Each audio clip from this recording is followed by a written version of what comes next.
घर में खुशहाली हो, खाना वाफिर हो तो एक फर्द अगर कुछ ज्यादा भी खा ले तो फर्क नहीं पड़ता, लेकिन अगर रोटी कम और खाने वाले ज्यादा हों तो किसी एक का ज्यादा लुकमा भी बड़ी तकलीफ देता है, उस पर लड़ाइयां हो जाती हैं। यही हाल हमारे मुल्क का भी है कि यहाँ वसाइल कम और मसाइल के कोहे हिमालया बनते जा रहे हैं। ऐसे में घर के बड़ों को वसाइल की तकसीम में इंतहाई इंसाफ और कुर्बानी देने की जरूरत है, लेकिन यहाँ उसके ऐन उलट हो रहा है। लुटे पुटे पाकिस्तान को मजीद लूटने का सामान किया जा रहा है। महंगाई और गुर्बत के फंदे से लटकी कौम के सामने सेनेट के साबिक, मौजूदा और ता क़यामत आने वाले चेयरमैन की मराद के कानून पास किए जा रहे हैं, और मराद भी ऐसी कि सुभान अल्लाह। इस मुल्क में 70 से 80% अवाम को पीने का पानी में असर नहीं है, वो गंदा और बीमारियों वाला पानी पीने पे मजबूर हैं, तो उनकी खैर है। लेकिन हुक्मरान अशराफिया को फ्रांस से मिनरल वाटर मंगवा कर देना बहुत जरूरी है। इस मुल्क के 50% लोगों की सेहत की बुनियादी सहूलतें उन्हें मैसर नहीं हैं। वो अताइयों, हकीमों और सरकारी हॉस्पिटल्स की लाइनों में खड़े खड़े मर जाएं, उनकी खैर है।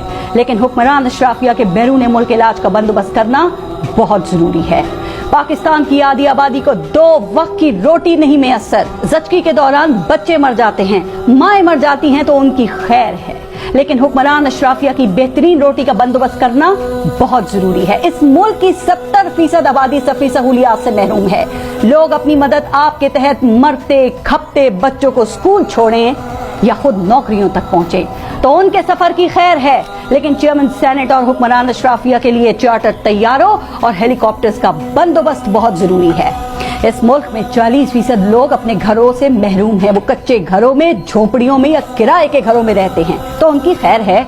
लेकिन हुक्मरान अशराफिया के महलों की सिर्फ तज़ीन और आइश के लिए 50-50 लाख के फंड्स मंजूर करना बहुत जरूरी है। जिस मुल्क में 5 साल की उम्र को पहुंचने वाले 25% बच्चे स्कूलों से बाहर और चाइल्ड लेबर पे मजबूर हों, माँ बाप के काम काज में साथ देने पे मजबूर हों, उन बच्चों की खैर है। लेकिन हुक्मरान अशराफिया के बच्चों की मुल्क से बाहर दुनिया की बेहतरीन यूनिवर्सिटीज में तालीम का बंदोबस्त बहुत जरूरी है। जनाब, इस मुल्क में सब बाइख्तियार सिर्फ अपना ही सोच रहे हैं, तो ये जो 24 करोड़ हैं, ये किसका निचोड़ हैं कि इनका किसी को ख्याल नहीं। हमने देखा है कि पाक फौज जिस काम में भी हाथ डालती है ना, वो काम हो जाता है। फौज की शमूलियत से अब तक जो भी एपेक्स कमेटियां बनी वो कामयाब रही। कराची में बदमनी हल तलब हुई तो एपेक्स कमेटी बन गई, और देखते ही देखते कराची पुरअमन हो गया। सानेहा 9 मई हुआ तो पाक फौज की यादगारों पर हमले के मुल्जिमान को निशाने इबरत बनाने का आगाज हो गया। तेज तरीन ट्रायल के लिए जो मुकदमात थे वो फौजी अदालतों में भेज दिए गए। वो मुकदमात इस वक्त चल रहे हैं, और पाकिस्तान की एक मकबूल सियासी जमात को रातों रात टिकट टोकरी कर दिया गया।